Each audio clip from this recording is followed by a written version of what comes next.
Hello, hello, hello. Greetings, greetings. Welcome aboard. Welcome to the stream. Let me tell you, we have some super exciting news announcements this week. And we have a ton of Spider Man news that I think I really have an interesting way to present to you today. I'm very happy that you've chosen this stream to tune into. By the way, this past week we dropped some really fantastic, just excellent videos here. Very happy with some of the reception to some of these videos as well here.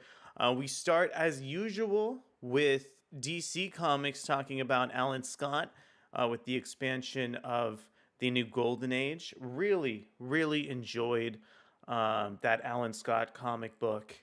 And I thought that book did just a fantastic job, like all the other JSA Golden Age books have, of really putting the spotlight on the main character and showing just how interesting some of these JSA heroes can be. Really highly encourage you to check that one out. It's a comic book, I think, written with a lot of love, as is Amazon's Attack.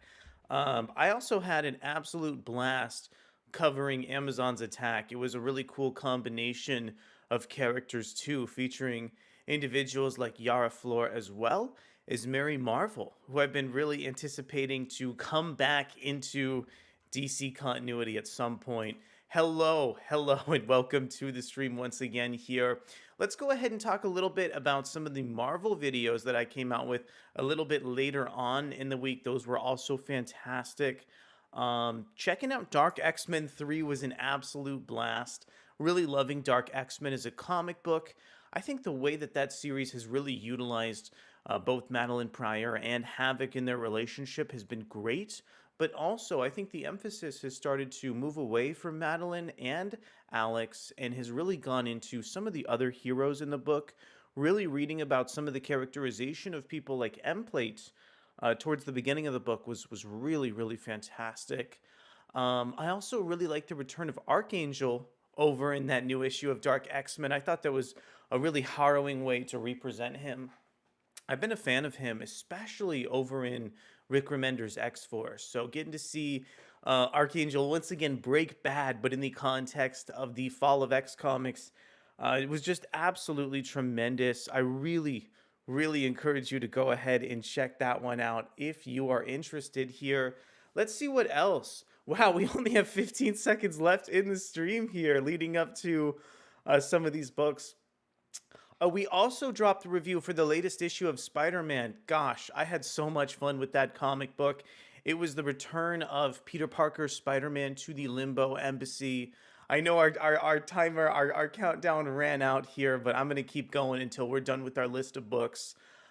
Yeah, Amazing Spider-Man 36 was super cathartic because returning to all those plot webs, all those plot threads over with the Dark Web storyline, and seeing Rec Rap again was so fascinating.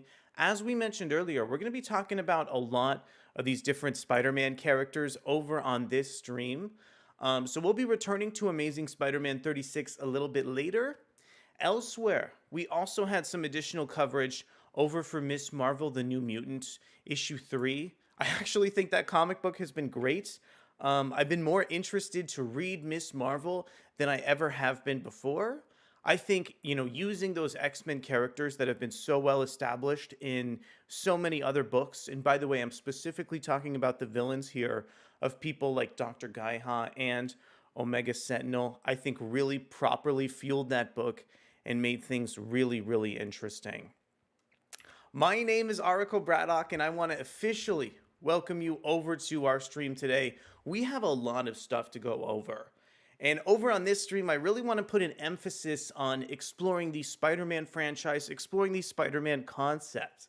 There's been quite a few different Spider-Man comic books, Spider-Man video games that have come out, and I keep having this sort of internal narrative over in my head of what really makes a good Spider-Man story. What are the elements essentially that go into a great narrative with this character? I feel like Spider-Man Peter Parker is so well established, so well explored across so many different mediums here that having stories that only have, more basic introductory elements like, for instance, characters like Venom being introduced into the book, I don't think that's super interesting. However, I do think that Some of Marvel's upcoming Venom comics are very interesting because of the way that they've really diverted and changed some of the identities of their lead characters. As usual, we're going to preview all these books, but I just want to go ahead and continue to explore what makes a great Spider-Man story. And I want to take a look at some of the recent projects that have come out to see if they have any of those elements. Let's go ahead and start out over with the video game series that recently came out. This is Spider-Man 2. So this is the Spider-Man 2 video game. It's available on PlayStation consoles right now. And this is just PlayStation's website. Really what I'm going to do here is I'm going to read a synopsis of the Spider-Man 2 game, and I'm going to see if it has some of those building blocks that really make Spider-Man comics interesting to me. You know, we already looked at some of the elements of Amazing Spider-Man 36, and I think that the use of limbo, the use of rec rap is really subversive. Let's see if the game has any of those elements. Spider-Man, Peter Parker, and Miles Morales return for an exciting new adventure in the critically acclaimed Marvel Spider-Man franchise for PS5. Swing, jump, and utilize the new web wings to travel across Marvel's New York, quickly switching between Peter Parker and Miles Morales to experience different stories and epic new powers as the iconic villain Venom threatens to destroy their lives, their city, and the ones they love. All right, so really just taking a look at this Spider-Man 2 game at a sort of baseline level, what I'm really seeing here is that we have Miles Morales and Peter Parker and a Venom character lingering in the background. As mentioned here, there are so many different Spider-Man comics that we're going to be reading like each and every month here. And I'm really wondering, does this game have any of those elements that really make it stand out? Just from a cursory level, from me looking at the synopsis, the plot description for the game, I honestly don't think that I am super taken, with this iteration of the franchise, and I'm not really seeing some of those elements that really make this Spider-Man property stand out amongst some of the other books. Now let's go ahead and give you an example here. As we recently mentioned, this is the most recent issue of the Amazing Spider-Man, chapter 36 here. This one is a ton of fun because it really sees Peter Parker continue to explore some of the plot threads with Limbo that push the Spider-Man franchise into some of those dark fantasy elements. Let's go ahead and read a little bit of the synopsis for the issue and see if we can start to unravel some of the pieces of the book here. Recently, Spider-Man's clone, Ben Reilly, attempted to unleash Limbo on New York. After being stopped with the help of Limbo's Goblin Queen, Madeline Pryor, Limbo was granted an embassy in New York, allowing its demonic denizens to roam the streets. This includes Spidey's biggest admirer and self-declared protege, Rec Rap, and his nemesis, the Insidious Six. Very quickly here, Amazing Spider-Man 36. We've explored this issue in so many different contexts here. We're not going to go through the whole preview, but we're just going to look at how author Zeb Wells and artist Ed McGuinness depict some of the scenarios in the issue to see if we can really determine how truly subversive this Spider-Man issue is here. So really, as this issue opens, we can see Rec Rap undercover as an investigator, really already blowing his cover and going to this home here in Queens.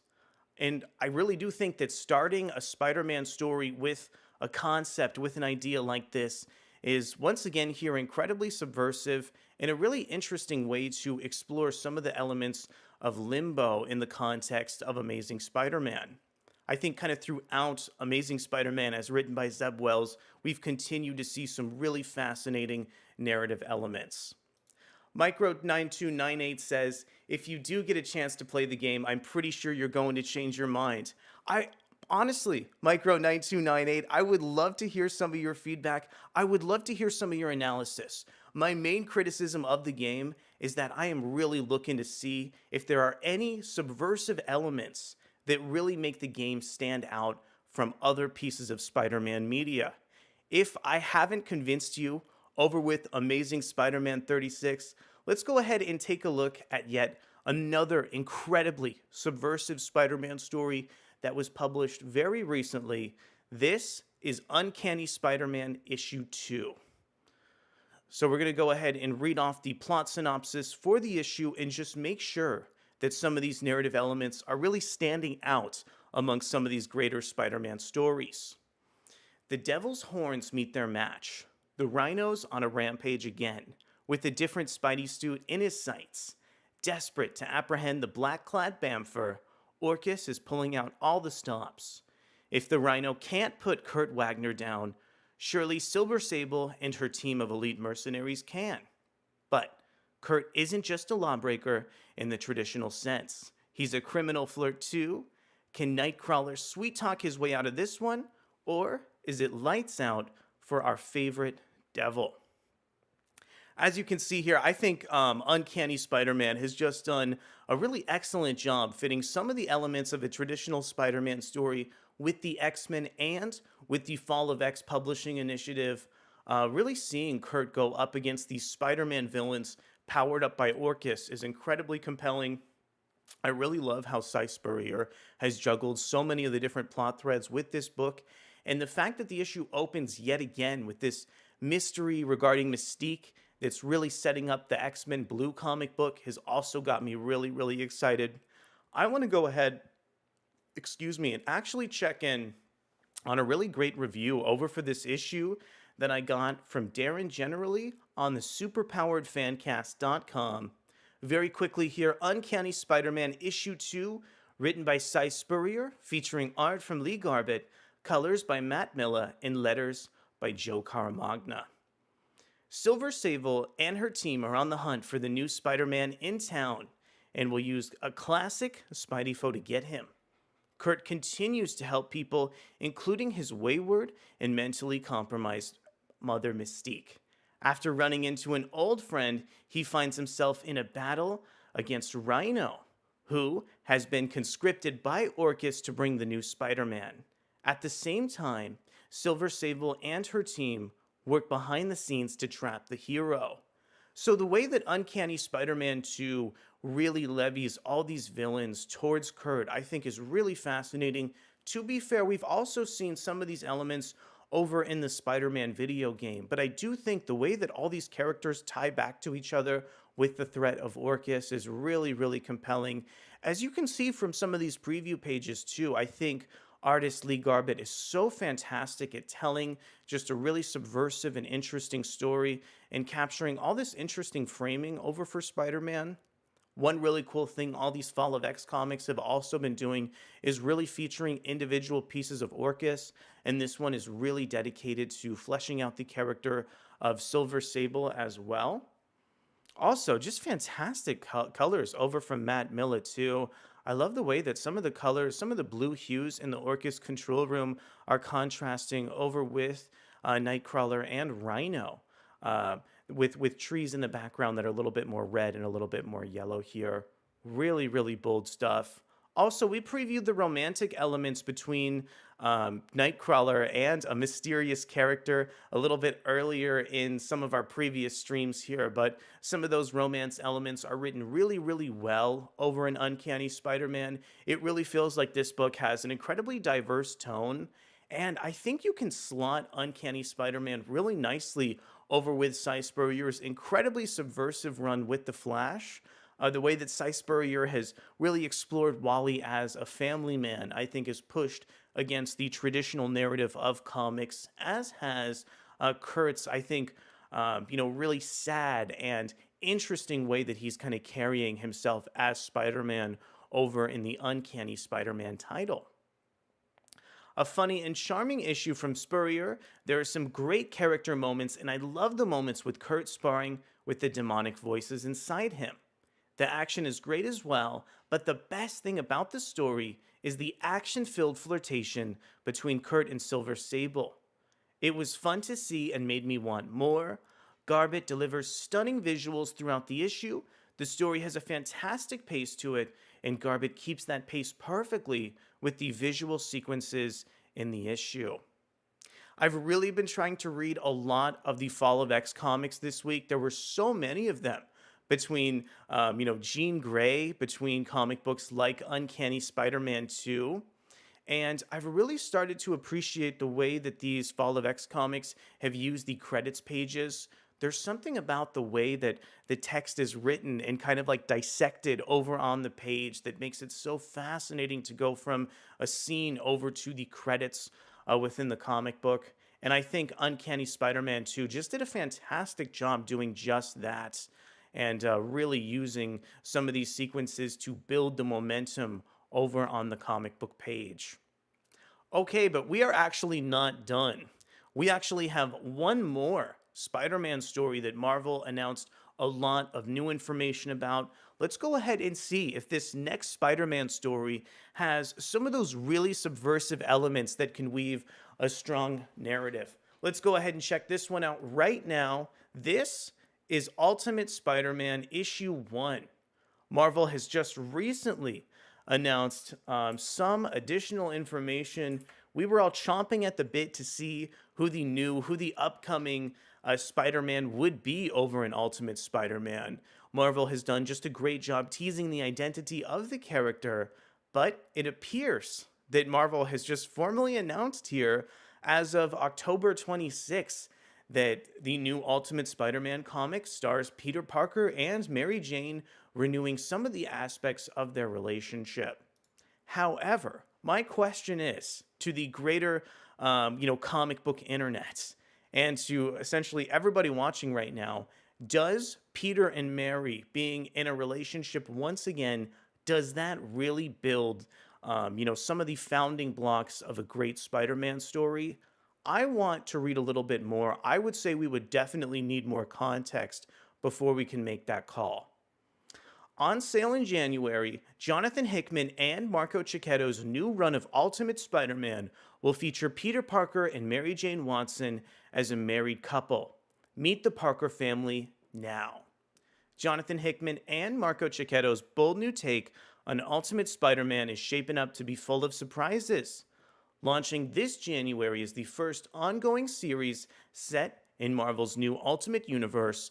Ultimate Spider-Man will star a very different Peter Parker, an older, wiser web-slinger who balances his superhero duties with his responsibilities as a husband and father.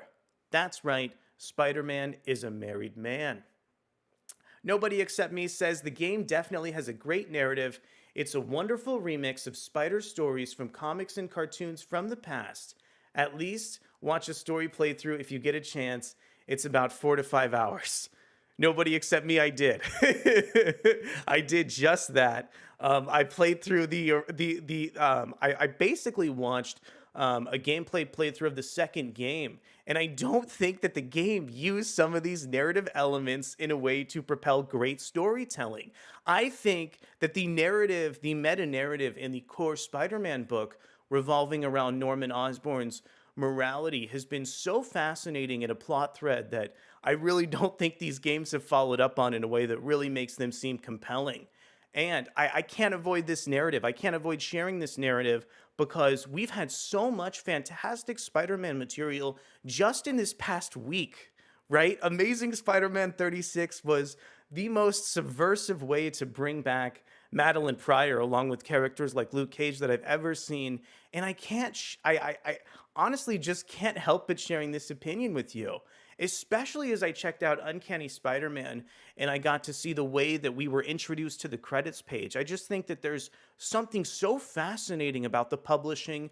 The publishing is the source material for all these stories, so I'm honestly not surprised to see that maybe the publishing has a leg up on some of the other adaptations here. But I do think it's an interesting conversation, and I really am open to hearing any rebuttals we have in chat. As far as Hickman doing his own version of Renew Your Vows, it's Hickman. It should be good. But how long will it last, and will it just be set up that he hands over again? You know what? That was one of the things I wanted to touch on here, because I feel like with Jonathan Hickman's previous Ultimates work, if he had stayed on that book a little bit longer, if he had cultivated maybe more storylines, that would have been a more successful reboot. So one of my questions with this new Ultimate Spider-Man comic book is Jonathan Hickman going to build an interesting subtext underneath the fascinating relationship, with Peter and Mary? Because again, I think if this book is just renew your vows, where Peter and Mary Jane are in a relationship, with each other, and everything is business as usual, this book is going to get real boring real fast. But to be fair to what nobody except me saying is saying, that is not fair.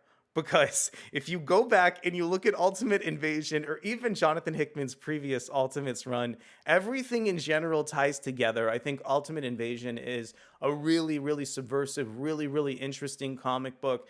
And I don't see why Jonathan Hickman would have some narrative layer underneath this. But I don't think that whatever that narrative layer is that I anticipate being in the book, it's not featured in this press release. I'm actually going to go ahead and read this full thing in just a moment here.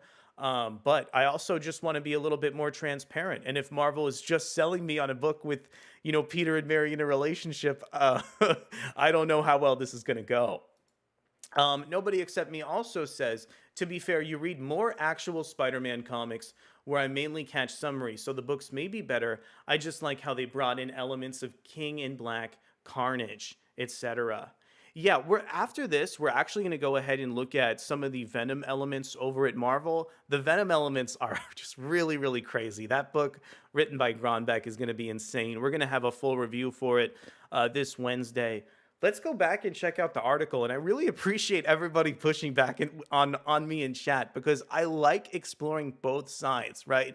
I know you're getting my opinion here, but if anybody has just a counter narrative, I'd love to hear it over in the chat. All right, let's read a little bit more about this here. Peter Parker and Mary Jane Watson, Mr. and Mrs. Parker. They're one of pop culture's most iconic couples, and now readers will see them stronger than ever in the Ultimate Universe. To celebrate Peter and MJ's romance, will be featured on a series of picture-perfect variant covers by Elizabeth Tork that will adorn the first 4 issues of Ultimate Spider-Man. Spidey superstar Ryan Stegman also spotlights the whole Parker family on a new promotional piece. All right, let's see what else we have here. When we decided that we were going to do a book about an older Peter Parker being Spider-Man, we really wanted to lean into him starting his superhero life from a different place than what's traditionally expected. Peter and MJ being married is one of the many decisions we made that made this underline this being quite a different kind of Spider-Man story. Wow, we don't have very much left over in this press release either. See the happy couple on Elizabeth Tork and Ryan Stegman's new covers and pre-order Ultimate Spider-Man #1 at your local comic book shop today. I think that there's something very interesting and charming about the way Elizabeth Tork has rendered these expressions for Peter and Mary over on the page, but I'm very kind of surprised with how this is being advertised, right? Like, I really wouldn't expect Jonathan Hickman to take on a by-the-numbers Spider-Man story, and I still have a feeling that there's going to be some big twist underneath here. Let's take a look at the second promotional piece we have. I think this one is even introducing some of Spider-Man's greater family here. This piece is illustrated over by Ryan Stegman. I just want to be totally honest with you. I think that some of Ryan Stegman's anatomy really kind of turns me off from his greater work here.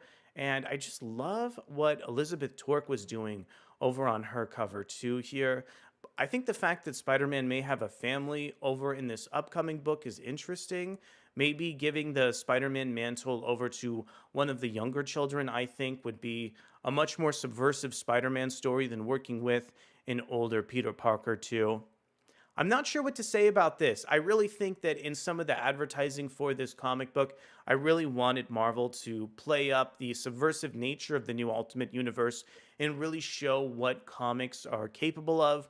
I know a lot of fans are really going to be happy over with this news announcement, but I just wish Marvel was maybe advertising this with something a little bit interesting, something a little bit nuanced that would make me interested in picking up the book immediately. I'm also kind of shocked that Jonathan Hickman is interested in writing a narrative about an older Peter Parker. I almost wonder if Jonathan Hickman is maybe not as capable as writing character-focused narratives after reading some of the dialogue, especially over in Gods. I really hope that in Ultimate Spider-Man, there's going to be a little bit more care, especially in terms of the dialogue, to make it so that the book doesn't read like, somebody's personal diatribe, but a story featuring a character who is, well characterized and portrayed with the rest of the series. Let's talk about Marco Cicchetto over on art. I do think Marco Cicchetto is a really good artist.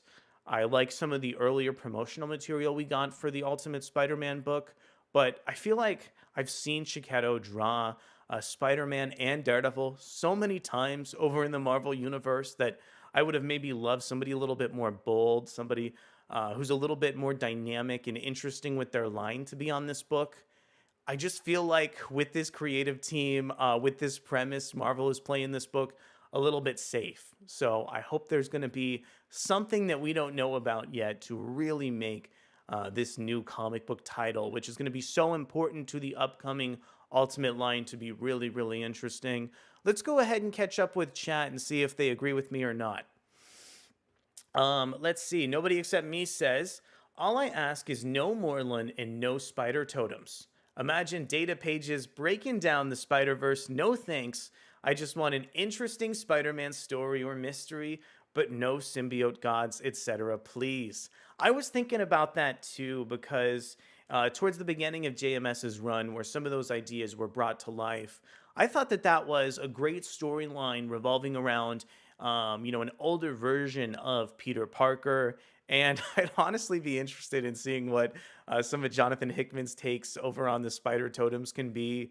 Maybe peeling back on the visual pages and making this book more accessible is a good idea, especially because this book seems to be catering to readers who really want this relationship back in continuity, which, let's be honest, I assume is the people who have been reading over the past couple decades here.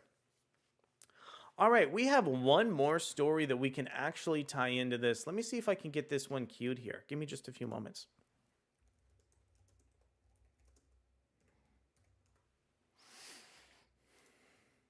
By the way, I'm very, very excited about this story. This is something I really want to talk about today.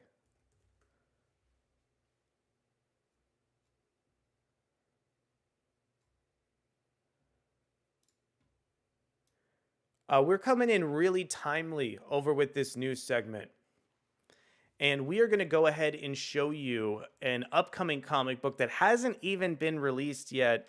I do think that this one has some elements of an incredibly subversive Spider-Man adjacent storytelling. This is Venom issue 27, coming in over from Toron Grandbeck, featuring art from Julius Ota and colors from Frank D'Armata. After the birth of an all-new symbiote, what familiar face will cross its path and become its first host? The Venom of the Widow. After the birth of an all-new symbiote, let's see, we already read that sentence. And will that host be able to resist the symbiote's corrupting influence and the corrupting and violent influence? Once again, having trouble with words today. Perhaps the bigger question, will the symbiote be able to survive theirs?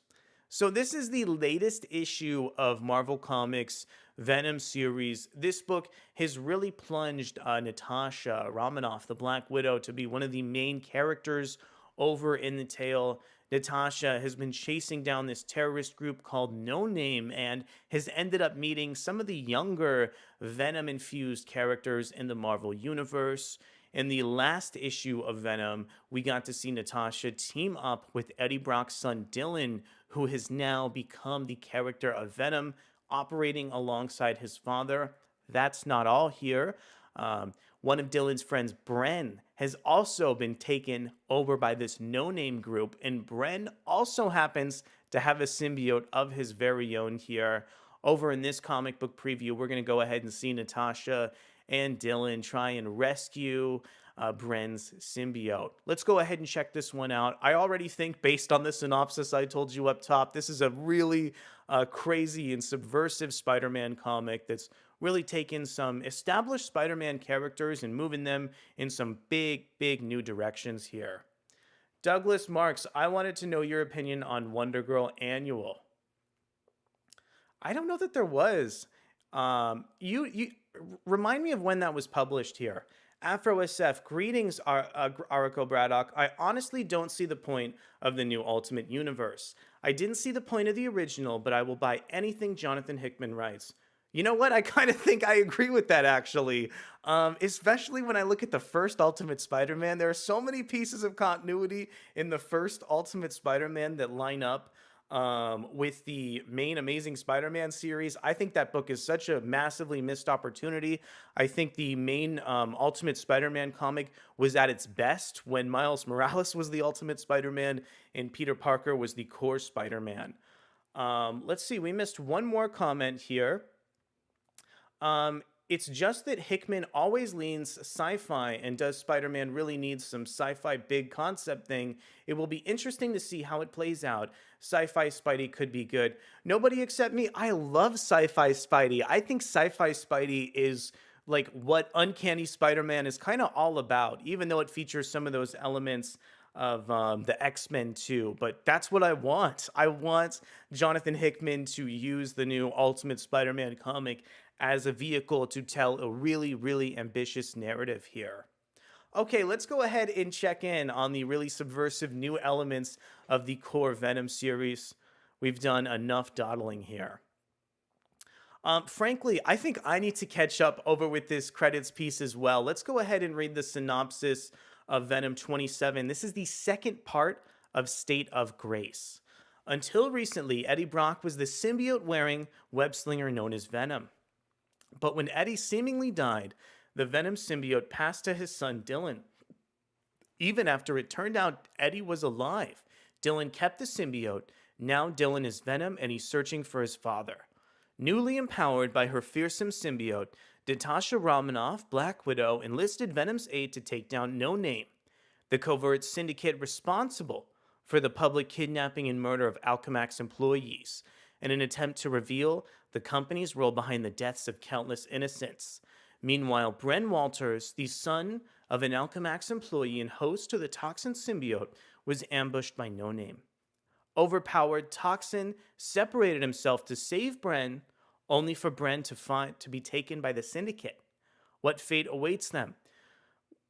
What fate awaits the two when what made them stronger is now gone? Good morning, Sahir. Good to have you over in the chat here. Venom 27, once again written by Gronbeck, featuring art from Ota and Raphael Pimentel, colors from Frank D'Armata, and letters over from VC's Clayton Cowles.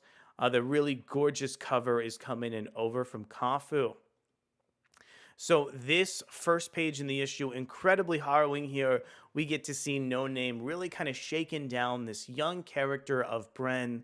Once again here, I love the way that this Venom comic book has taken younger characters and kind of put them in the driving role. I think it really increases the stakes and makes some of these comic books seem so expansive and interesting here. I'm just going to read some of the last bit of what this character in the organization of No Name says over to Bren. There's a quote that says something like, "Silent and listen are made up of the same letters. Think about it." Here, I'm going to read that one more time. There's a quote that says something like, "Silent and listen are made up of the same letters. Think about it." Can you believe people think that's profound? So many words, so little truth. We are going to do many things to you, but for what it's worth, we will never lie. Now, what is your name? So really harrowing things I think Bren is being told. Let's read about some of Bren's internal narration over in the comic book too. He's thinking, separated from the Toxin symbiote, Bren's loneliness is suffocating. He feels hollow, weak, and small. And then on the next page, we have Natasha over in her Venom symbiote working alongside Dylan to try and locate Bren's symbiote over on the page. I thought this page that we have up on the screen is a little bit darker. I'm not sure if the artist shifted, but really think that Natasha's new Venom outfit, very interesting. And I love the contrast of like the red and white that we get to see with her working alongside Dylan. I also thought this page was just so beautiful. The way that Dylan's version of the Venom is kind of split into all these individual strands as he's working with Natasha. Very interesting. It's almost like the Venom, the symbiotes, can almost sense the toxin symbiote over from Bren. And on the next page, they're actually able to locate this symbiote. And it's in this really ominous looking puddle. As we can see here, Dylan's symbiote actually manages to eat it. And it almost manifests as Dylan's tongue over on the page here. Just the way that some of the visuals are depicted in this book in this really formless way, I think is really, really interesting here. And I can't wait for all these symbiotes to kind of team up with each other in order to save Bren a little bit later on in the series. These are all the preview pages we have here, but I think this is yet again another Spider-Man adjacent story that is incredibly subversive and is really going to push the franchise in a different direction here. I am all for this new interpretation of Venom from really written over from Al Ewing, Toron Grunbeck, and Ram V that pushes, the Venom property firmly into the science fiction. And frankly, I would also love Ultimate Spider-Man to carry on some of these elements too. Grayson read, Peter Parker without editors trying to pretend like he's 22. Afro SF says, remember, Spider-Man once beat Firelord in a fight, a Herald of Galactus. SciFi Spider-Man may be okay. I'm glad that somebody agrees with me. I'm glad that we have Afro SF here really appreciating some of those elements too. Okay, you know what? Frankly, that was my big news story that I really wanted to go through. Thanks, everybody, for checking that out and really indulging me here. But we have some other really, really big stories. We have some X-Men stuff that we actually need to go ahead and cover. I'm going to get it queued up right now. There's just some really interesting scenarios brewing in the main X-Men book. The plot thread that we're really going to explore today in a ton of depth is what's going on with the character of Firestar. She's been working undercover over at Orcus, and some of those elements are starting to boil over in future issues of X-Men. Plus, Doctor Doom's X-Men are lingering like just around the corner and are set to be introduced in some upcoming issues. So without further ado here, let's go ahead and preview the super fun X-Men 28. It's felt like over maybe the past year, maybe 2 years, that Marvel's core X-Men book has done a fantastic job characterizing these really like humor-first scenarios in situations that are so incredibly bleak and so incredibly dour. Let's see what we can learn about X-Men 28. Juggernaut has come a long way from his beginnings as a bully transformed into an unstoppable foe of the X-Men. In fact, he'd recently become one of Mutant-Kind's best human allies. So why is he trying to kill Firestar? I actually remember reading a little bit about this solicit, wondering what the reasoning was for Juggernaut and Firestar to come to blows. And when we got to check out the Hellfire Gala issue, which Jerry Duggan also wrote, learning about why Firestar ended up moving with Orcus with her psychic call over from Jean Grey was a super compelling plot point. One of the really fun parts about these streams is like you can almost see like car crashes in slow motion, right? Like you learn about this interesting status quo, and then you have all these months to sort of build up to it. So once again here, checking out the way the Hellfire Gala really introduced and coalesced all these plot points was so compelling here. Let's learn where the X-Men property is headed next in X-Men 28 from Jerry Duggan, featuring art from the excellent Joshua Cassara, colors from Marte Gracia, and letters from VC's Clayton Cowles. Once again here, we have a meeting over with Dr. Stasis as well as Fei Long, plus we have Firestar in the background here. And I think one of the really interesting elements about this chapter is the fact that we are immediately discussing Dr. Doom at the Orcus Control Center. Doom is clearly thumbing his nose at us, Dr. Stasis. Who cares if Doom keeps a few pet mutants? Present company accepted Firestar. So already there we learn about Dr. Doom's mysterious X-Men team. According to our satellites, he's been flaunting the same 5 mutant signatures in public since the Mutant Massacre. He's taunting us. Yes, yes, sounds like him. Perhaps I'll be more inclined to take this up with him after I've received my blood transfusion with the Juggernaut. So there you go. We have a little bit more plot details of what Orcus is planning over with Juggernaut. And once again, here, seeing some of the subterfuge over with Firestar in the background as she's tampering with Orcus over in this last panel, I think is really fascinating here, too. There's something really interesting and compelling about the way that Kisara is able to capture some of these expressions. I think the shading on Sinister's face and this really aggressive smile here brings out so many intriguing elements of his characterization. Micro 9298, Peter Parker becoming Spider Man at a point where he has years of being a father and husband is interesting. It seems he'll be the only superhero in the family. How will they react to this? Micro 9298, I really think that Peter Parker being a father and a husband, it's one element of a Spider-Man story, but it's not every element of a Spider-Man story, right? I really think characters like the Flash and Spider-Man have so much in common. If you actually go back and check out Cy Spurrier's recent Flash comic book with Mike Deodato, the way that Wally West, the Flash, has been portrayed as a family man and has to tend to so many different villains is really, really compelling. My main point here is that that book uses the fact that Wally is a family man to the book's advantage and layers on a ton of additional plot elements. Once again, here, if the new Ultimate Spider Man takes on all of those elements, I will be saying good things about it. But if it turns out like Gods, or if it turns out like a comic book that doesn't have enough plot elements, I'll be calling it out for that. So I really want the book to be good. If it's good, I'll tell you it's good. If it's bad, I'll tell you it's bad. But you can trust me, it'll be okay.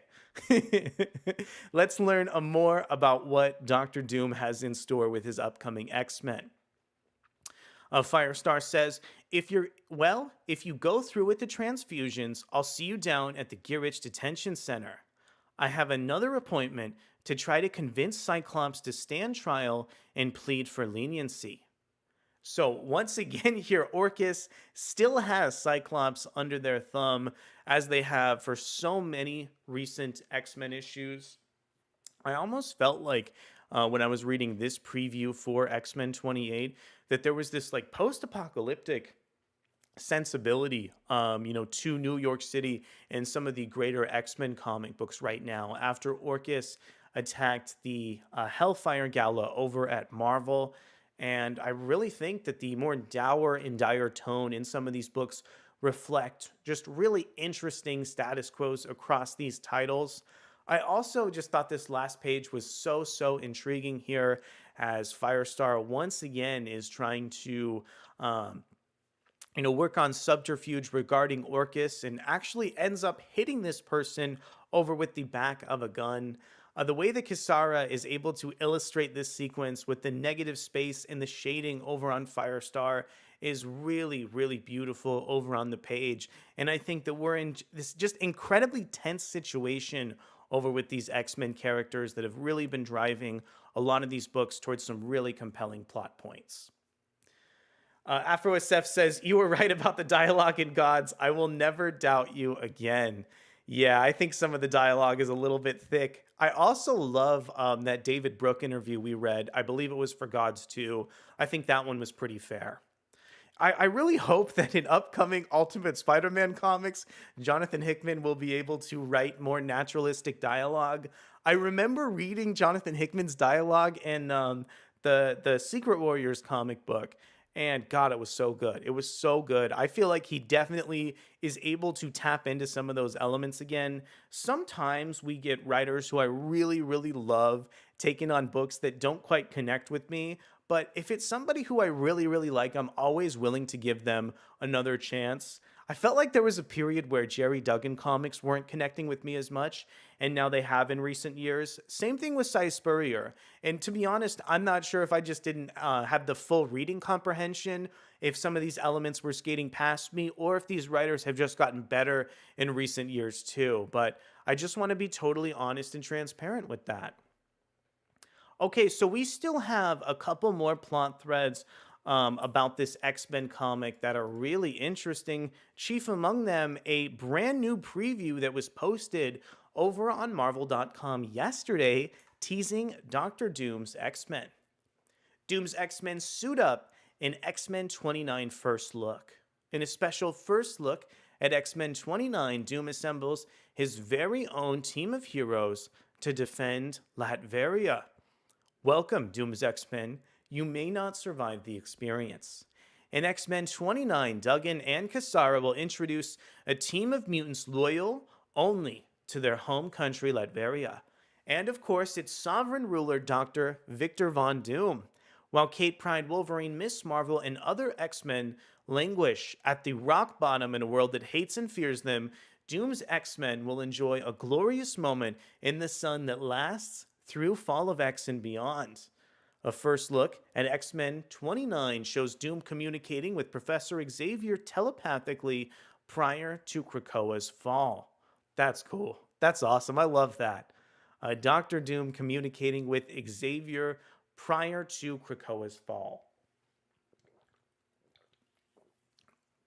In one page, Doom gazes down upon his mutants recruits with his tower, only for them to suit up in Doom-inspired regalia in another. Finally, Doom demonstrates one of his weapons for them by obliterating a suit of Iron Man armor. And so we actually have some new mutants here: Iron Cloak, Dreamer, Volta, Slag, and Nerium in X-Men 29. All right, I'm going to be honest, this is cool. We haven't even gotten the 28th issue yet, and we're already taking a sneak peek over at the interiors for chapter 29, which is set to introduce some of these new mutants. Plus, we're looking at really beautiful, really gorgeous Joshua Cassara artwork. He's able to lend so much detail and precision over with his line, as we've explored a little bit earlier in our stream. And the way that these new mutants are really entertaining these different costumes, I think, is a little bit interesting here. I don't know how well these Doctor Doom outfits are working for them, but I think this panel towards the bottom of the page is looking really stirring here. And yeah, thankfully we have a couple more interior pages. Let's go ahead and take a look here. So this is the cover over for X-Men 29. This, I believe, was announced at a Comic-Con. So really similar to some of the other X-Men comics. We've already known about this for quite some time, and now we're putting the pieces in place and learning what exactly leads up to Doctor Doom carrying on this new team of mutants.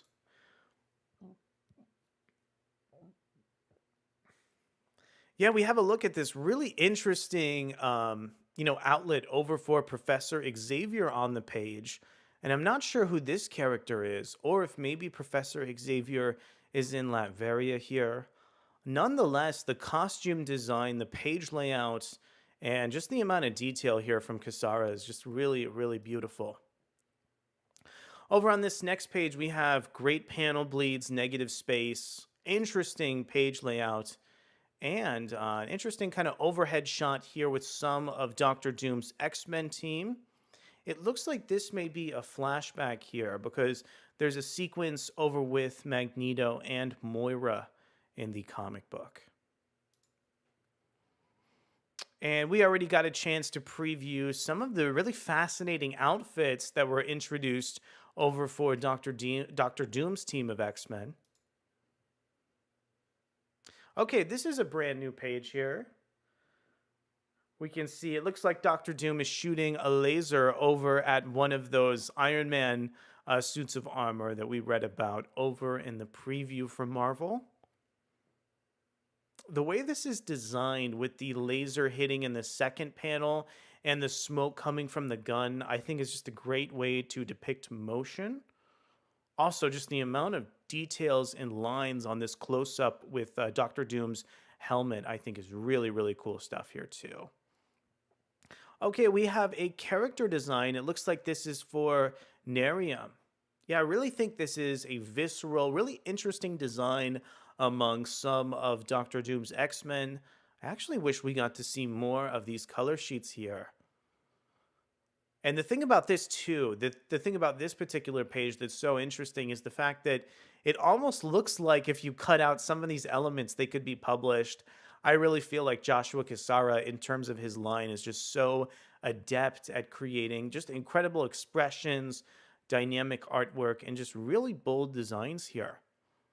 So really cool stuff over in X-Men 29. Oh, we have even more character designs. Let's take a look too. So this is Slag. Yeah, I'm loving the use of color over on his arm. And it looks like both of his, well, really all of his appendages here are powered up.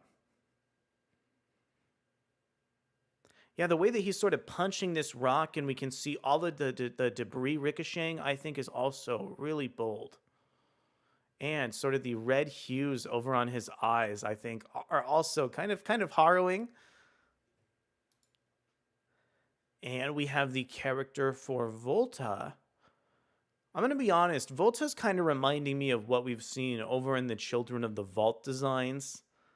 But still think that this earring, the weapon is a little bit interesting. And I always love it when we have these kind of costume designs that use very minimalistic elements. Most of this suit is white, but there's these blue electric hues over on the side of the costume, and the sleeves are blue too. Or maybe that's just the character's skin. But still, I always think it's really interesting, even going back to the Miles Morales costume, to see where these visual designers choose to include color and where they choose to just include a solid outfit or a solid object here. All right, so that was a preview over of Doctor Doom's X-Men and a look into the next couple months over in the core X-Men series. I'm very excited at where this title is headed. All right, give me just a few moments and we're going to queue up our next set of stories. Let's see here.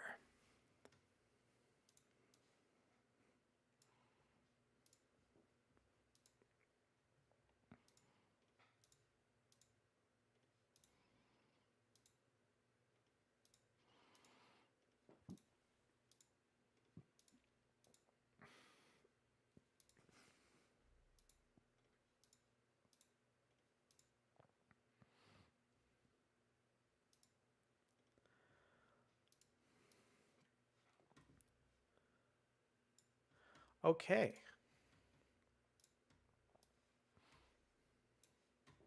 Since we are already in the realm of exploring various X-Men comics over at Marvel, let's go ahead and take a sneak peek at a bite-sized story introducing just a brand new cover and actually costume design over to Marvel Comics.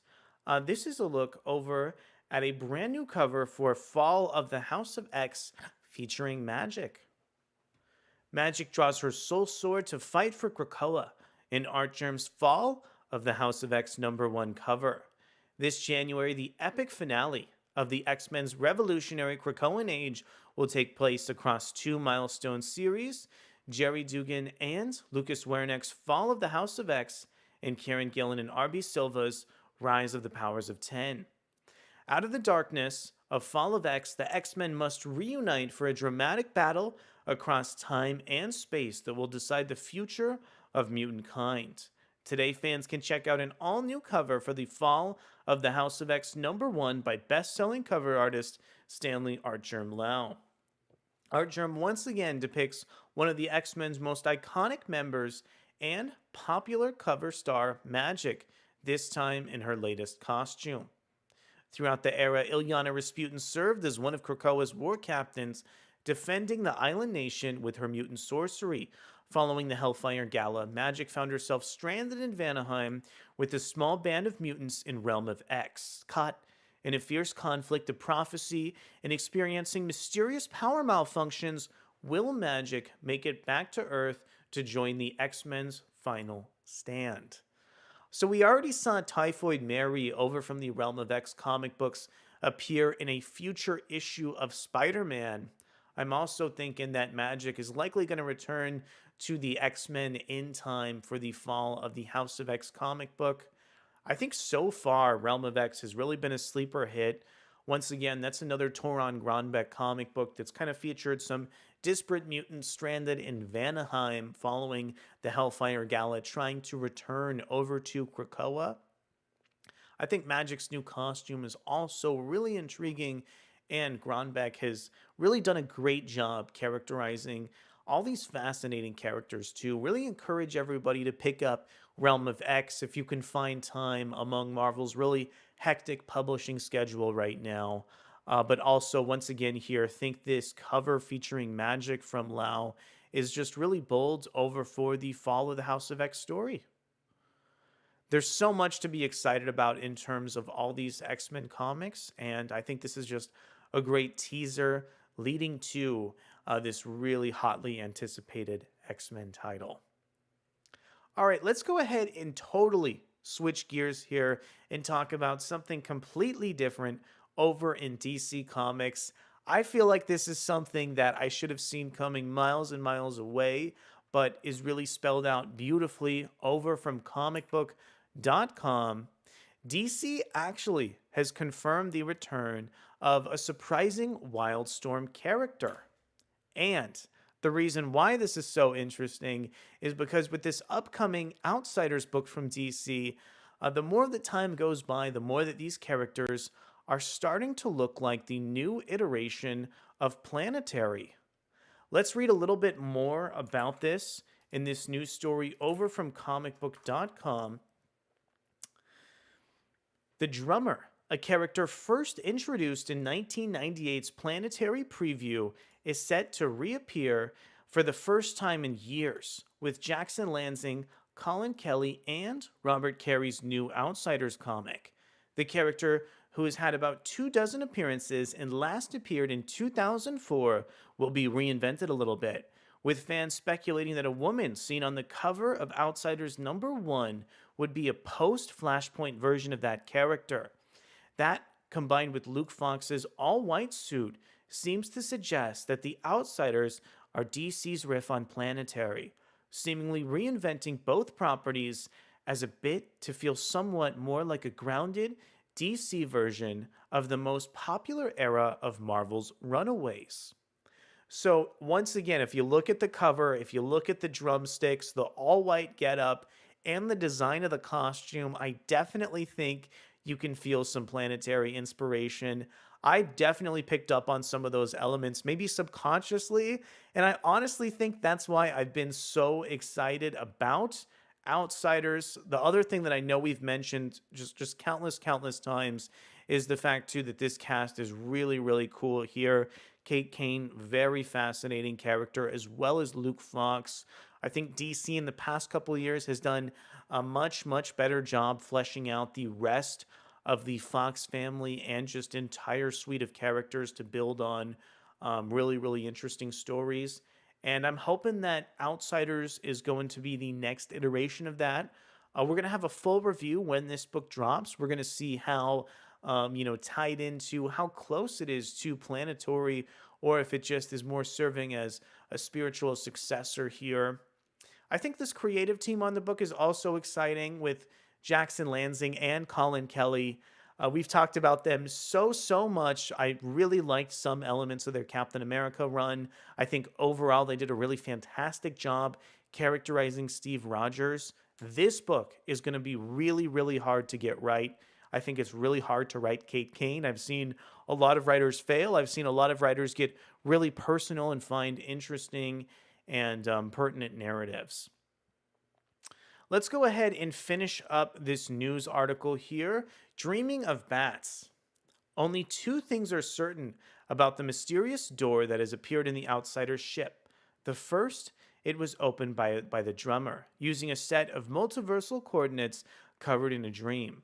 The second, their computers have identified it only as a narrative singularity.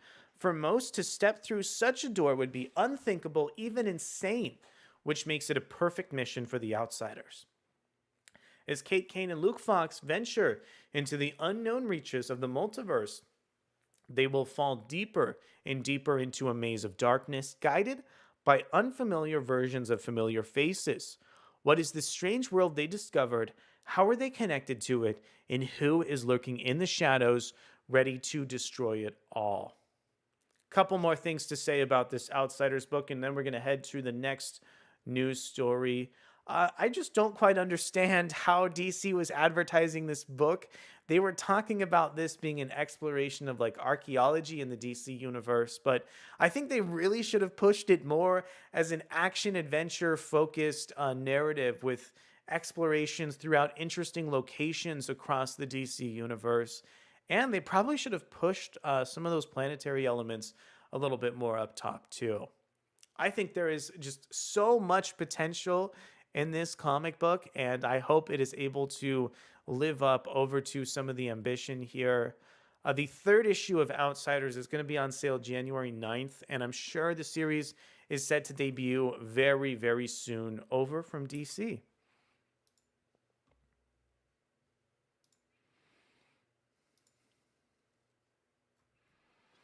All right, what else? What else do we have on store for today? Let's see.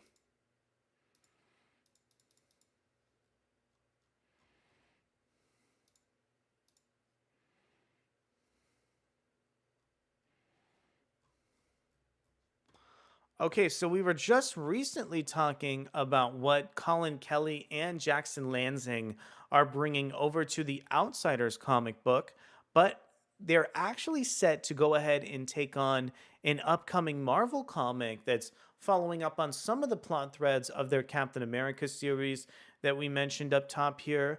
Let's go ahead and talk about Marvel's upcoming Thunderbolts comic book. So this article came out yesterday over on CBR.com from Brian Cronin. Marvel reveals a first look of the new Thunderbolts team in action. In a CBR exclusive look from Marvel Comics, see the brand new Thunderbolts team in action ahead of December's Thunderbolts 1. All right, so before we dive into some of this text here, I just wanted to say a couple things to introduce this Thunderbolts story to you. So first off, I think that throughout Kelly and Lansing's Captain America run, there was some characterization and plot points from Bucky that made him feel a little bit too dark in some of these elements as he took on these characters of the Outer Circle and became the New Revolution here. I'm hoping that in this new Thunderbolt story that both Lansing and Kelly will be able to find some way to depict the characterization of Bucky in this incredibly dark context as he's trying to use his knowledge to take down some of these supervillains in the Marvel universe. But I really hope he's going to be written with the care and nuance to make it seem like, you know, he's an interesting multi-layered person instead of a Batman-esque character with one goal and one mission that he's going to perform at any odds here. I also think the roster of this new series is really interesting with people like Sharon Carter, who I believe is now serving as the Destroyer. We also have Black Widow, and we've even gotten a tease that Black Widow is going to meet up with Bucky over in her symbiote, which we referenced in that Venom series too. So there's a lot of just really fascinating subversive elements about the Thunderbolts title. Another thing too is I really am impressed with all this artwork coming in from Geraldo Borges. It just feels so clean throughout some of these pages. The layouts are really intriguing and interesting. There's beautiful panel bleeds.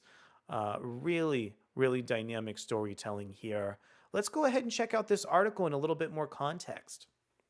This December, Marvel is introducing a brand new Thunderbolts team spinning out of the pages of Colin Kelly and Jackson Lansing. And, excuse me, we haven't mentioned artist Carmen Carnero. Let me tell you, in that Captain America run, I think the best part was Carnero's art. It's so expressive. There's so much shading. It almost reminded me of what Steve Epting contributed to his Captain America run. If you've never seen Carmen Carnero's art, go do yourself a favor and check it out. Captain America Sentinel of Liberty.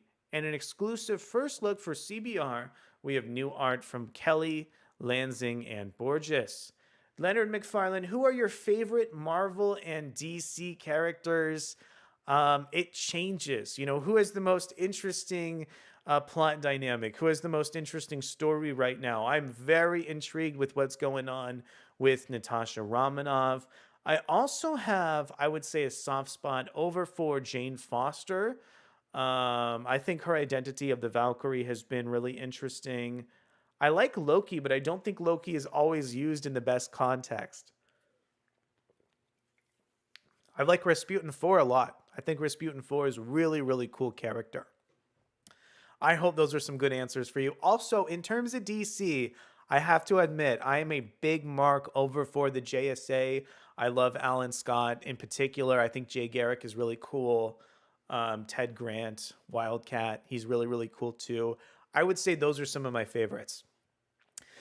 During Captain America's Sentinel of Liberty, we learned that there was a powerful and hidden cabal known as the Outer Circle that had been manipulating world events since World War One.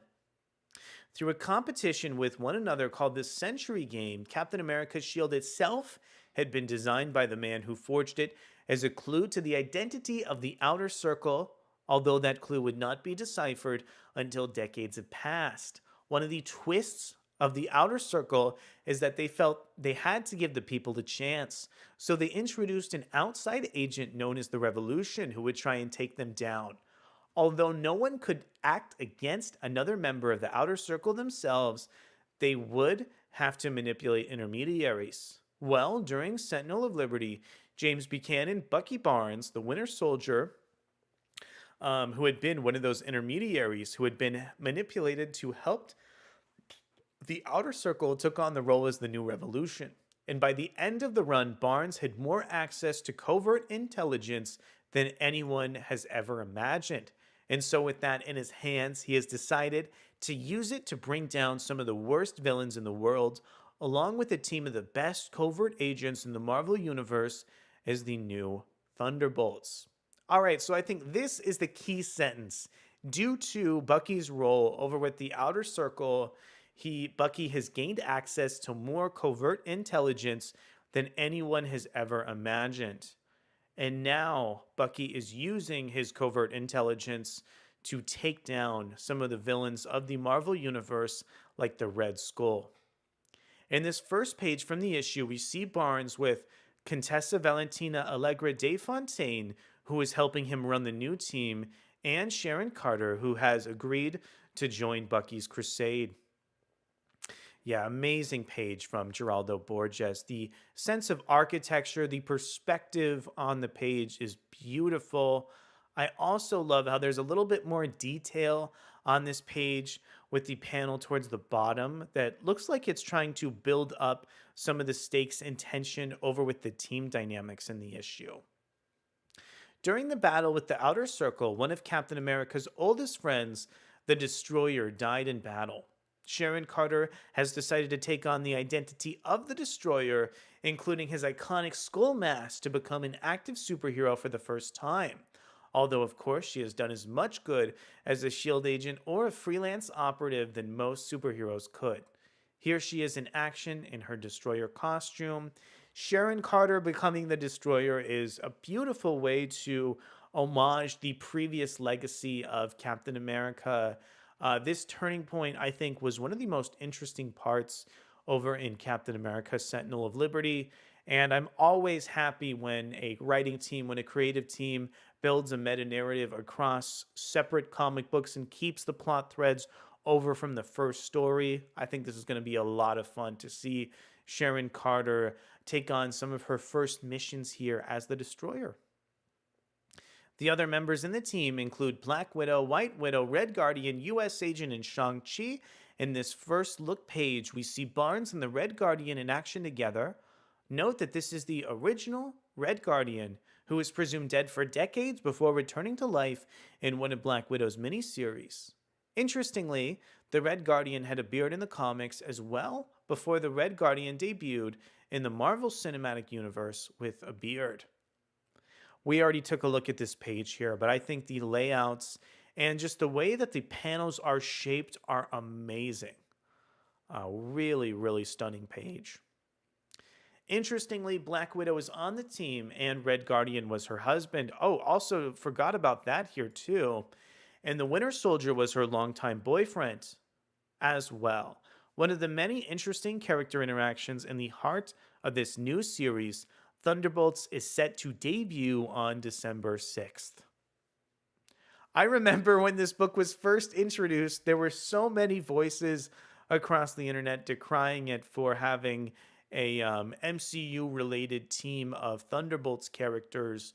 But once again, as the days pass here and as we see more Marvel status quos leading up to the Thunderbolts comic, I think things have gotten quite a bit more interesting in the lead up to this debut. Not only with people like Sharon Carter taking on the identity, but also with Black Widow taking on the symbiote as well here. Also, I think the core conflict with Bucky using his knowledge to take down these supervillains is just a great story hook here. Let's go ahead and, okay, so let's see here. Wow, this is a 40-page issue for the debut of Thunderbolts, set to go on sale. Let's see, that was December 6th. All right, so there you go. That was a preview of the brand new Thunderbolts #1. Once again here, as more time goes by, the more I get excited to see what's going to go ahead and be over in this title.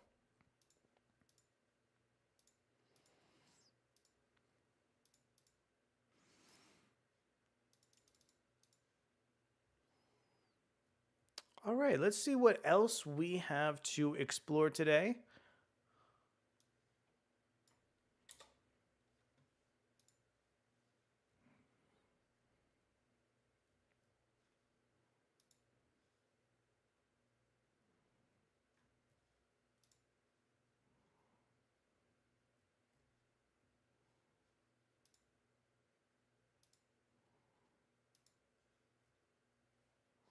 Let's see. Let's go ahead and explore this news story coming in over from Elliot Goulge from CBR.com.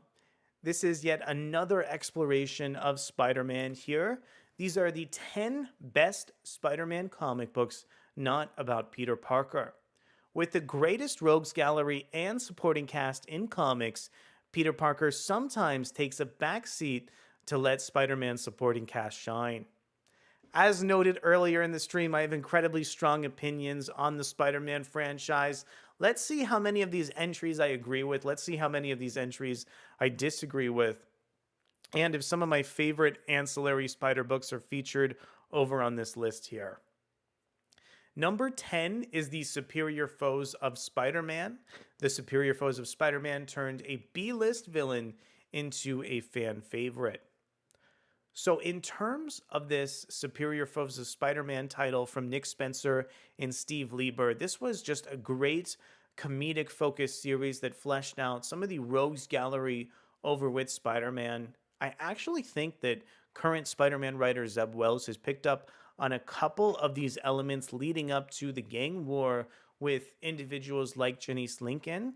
I actually think Superior Foes of Spider-Man is just incredibly influential with the greater direction of Spider-Man's current line of comics. Also, I think some of the artwork from Steve Lieber does a great job pulling on those elements of humor and creating really interesting scenarios for some of these characters. The way that these characters kind of carry themselves in such a serious light leads them open to so many fascinating elements of humor in the title. Also, one of the things that we've complained about with some of CBR's lists are the inclusion, or the exclusion rather, of the creative team. So I love the fact that since we checked out CBR last, they've updated their page with these boxes that give us the explanation of when these series were published and who the creative teams are. Barring an ambiguous appearance at the end of the series, Peter Parker is wholly absent from the Superior Foes of Spider-Man. Instead, Nick Spencer and Steve Lieber shift the focus to Boomerang. The series details the villain's disastrous foray into leading a new incarnation of the Sinister Six with comedic results. Spencer and Lieber's work is so riotous and diverting that the reader hardly misses Parker at all. The great strength of the series is how it lies in taking such a previously B-list joke of a villain and transforms him into a lovable and engaging protagonist. Such was the series' success, Boomerang would become a main character in Spencer's run as head writer on The Amazing Spider-Man. I really wanted to like Nick Spencer's main Spider-Man run, but it never quite connected with me. I feel like Zeb Wells is going for a lot of the same tone and a lot of the same sensibility, but I love the way that Zeb Wells plots his comic books. But I do think one of the best sides of Nick Spencer you can see is on this Superior Foes of Spider-Man story. The way that some of these scenarios with humor is constructed is really, really fascinating. Next up, we have Flowers for Rhino. Turns Spider-Man's longtime villain into a genius. This one is written over from Peter Milligan and featuring art from Duncan Fegredo, and it only takes place in 2 issues, according to this CBR News story. A pastiche of Daniel Keyes' Flowers for Algernon, Peter Milligan, and Duncan Fegredo's Flowers for Rhino turns the spotlight on Spidey's longtime foe. Prior to Milligan and Fegredo's story, Rhino was a dull-witted, brutish enemy generally serving as the lackey for a more engaging antagonist. In Flowers for Rhino, the villain undergoes experimental surgery that transforms him into a genius. Yeah, I've read Flowers for Algernon. That is an absolutely devastating book. I can't imagine seeing that experience through the context of an Amazing Spider-Man writer. I have seen, or an Amazing Spider-Man comic book. I've really seen Peter Milligan tell some just insane comic book stories, and I'm honestly not surprised to see him taking on a literature-based, narrative pastiche over with the Rhino. This one seems like it's really, really interesting. Maybe I'll be able to check it out a little later.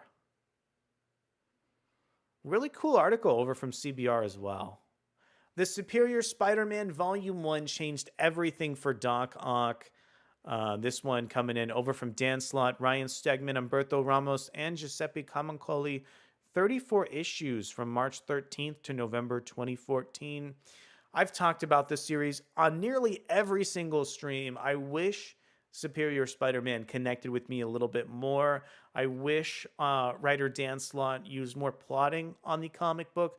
I wish that some of the narrative was arranged in more engaging ways, because I think the concept of the Superior Spider-Man is such a great idea, and I don't think the execution matched the premise. There are some fun issues and fun moments here. Revenge of the Green Goblin, yet another comic book I have yet to check out. Looks like this one is about Norman Osborn. Let's check this out. This is coming in from a Spider-Man just master, Roger Stern, as well as Ron Frenz here. Roger Stern and Ron Frenz's Spider-Man Revenge of the Green Goblin spins a story from the 5 point of view of the web-slinger's arch nemesis. Following the disastrous results of the Gathering of 5 ceremony, Stern's tale portrays Osborn to piece his life back together. Featuring the Green Goblin at his most exposed, the readers witnessed Osborn allow himself to fall in love for the first time since his wife's death. The manipulation, subterfuge, and obsession of every Green Goblin scheme are on display in Revenge of the Green Goblin. But Stern's tale stands out for its glimpses into Norman Osborn's mind. The reader finds a vulnerable, damaged individual whose goblin persona forever obstructs the road to his happy ending. Yeah, I've read Roger Stern's run. I think it is tremendous. The fact that he's really able to maybe characterize Norman Osborn in a compelling way is not a surprise for me. Yeah, I think this is just a really cool way to utilize some of Roger Stern's writing sensibilities outside the context of the main Amazing Spider-Man ongoing. Kraven's Last Hunt became the villain's defining arc.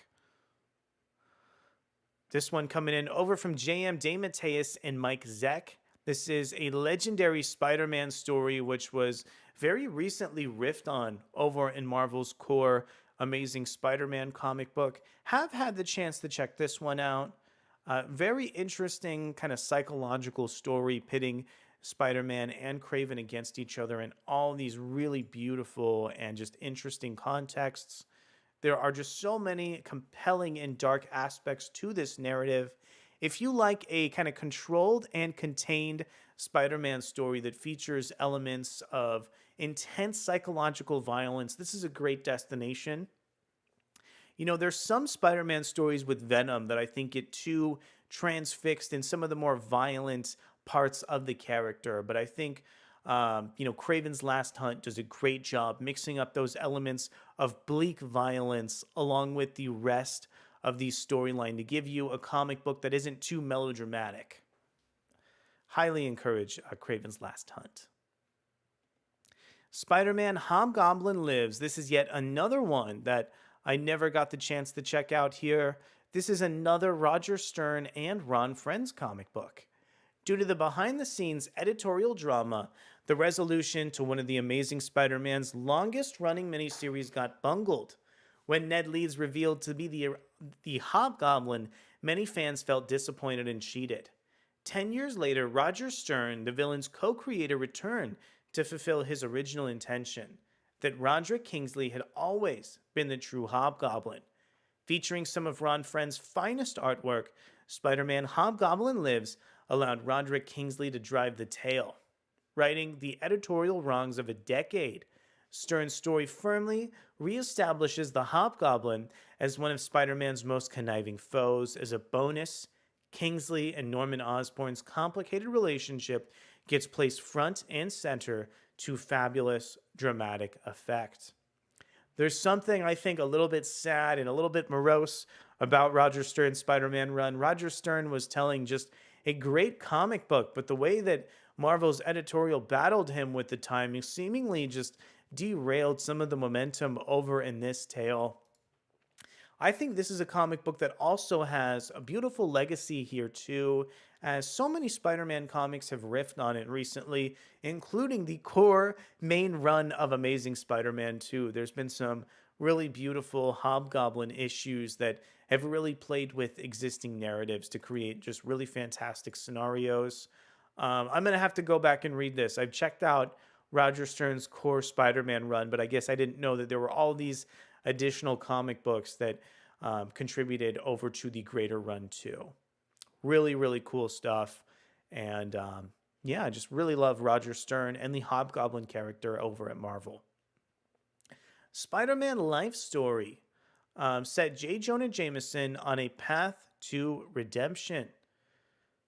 Chip Zdarsky and Mark Bagley's Life Story series reimagines the events of Amazing Spider-Man and its sister titles as if they had occurred in real time. Spider-Man Life Story Annual 1 only offers a few panels about Peter Parker, instead focusing on J. Jonah Jameson. In this timeline, Jameson gets incarcerated for decades due to his involvement in creating Scorpion and Spider Slayers. J. Jonah Jameson and Norman Osborn share a cell, attend a group therapy, and spend years wrestling themselves out of their unhealthy fixation upon the web slinger. Rather than the often static characterization present in long-running series, readers witness Jameson's lifetime-encompassing road to redemption, creating a rewarding and offbeat narrative. So while I don't remember this Spider-Man Life Story Annual with a ton of context, one thing I'll say about the core Spider-Man Life Story series is that each issue had this melodramatic ending that I think kind of soured my read of the rest of the tale here. I wish Chip Zdarsky was able to craft a more ambitious narrative tone across some of these tales to really explore the full potential of what an alternate history version of Spider-Man could look like potentially. That being said, there's some really strong character interactions. There's really, really fantastic dialogue. And I think it's clear that Zdarsky put a lot of thought into some of the scripts in Spider-Man Life Story. The cover designs are beautiful too. And I think this is some of the best Mark Bagley art you're going to find, even though I'm not a tremendous fan of what he contributes on the page. Okay, this series I can wholly endorse now. In fact, earlier in the stream, I was doing just that.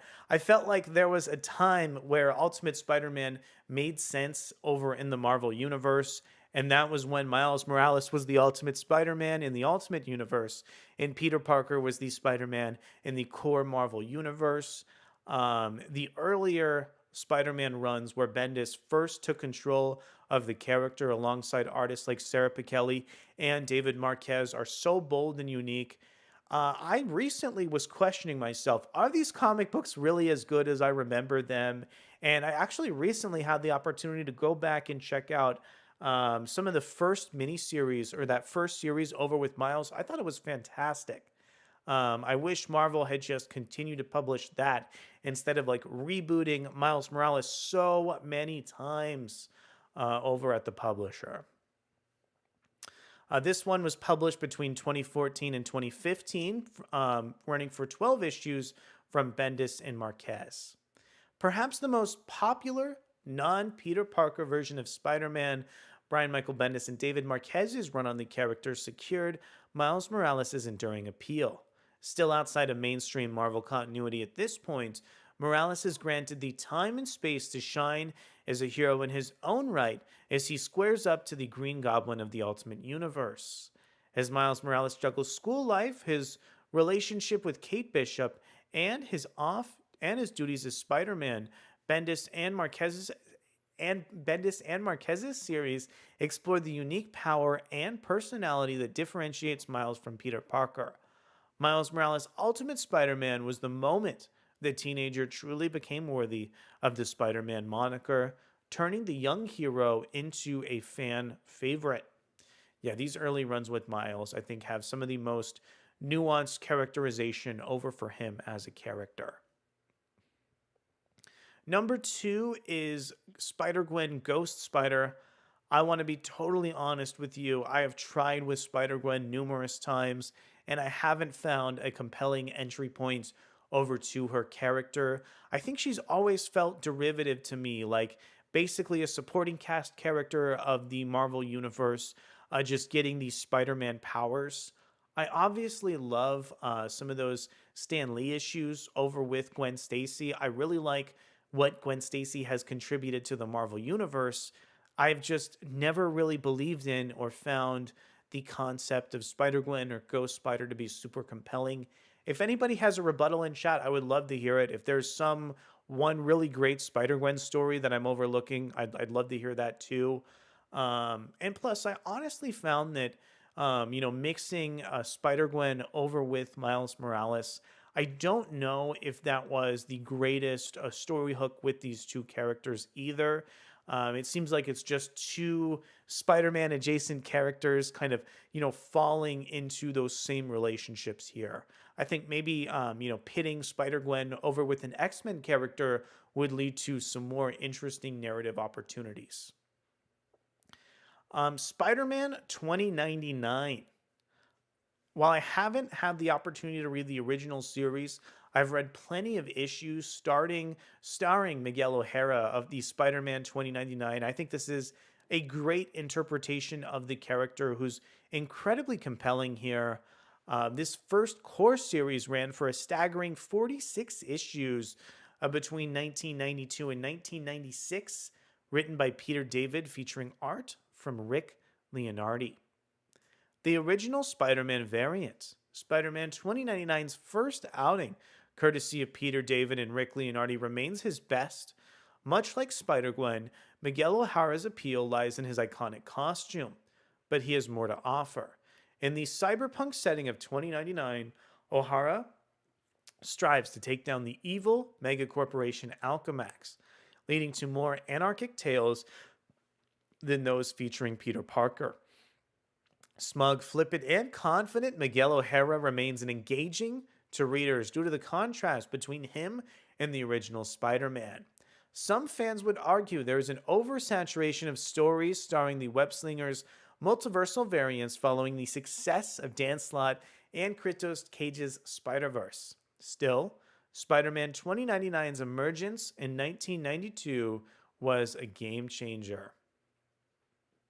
Yeah, I know right now Steve Orlando is exploring some of the concepts of Spider-Man 2099, but I wish right now Marvel would publish a big, splashy Spider-Man 2099 story over with Miguel O'Hara that just had a really great creative team and did a ton of advertising for it. I feel like it really may be able to sell well and convert some fans who have begun to become acclimated over with Miguel O'Hara from the Spider-Verse movies. I think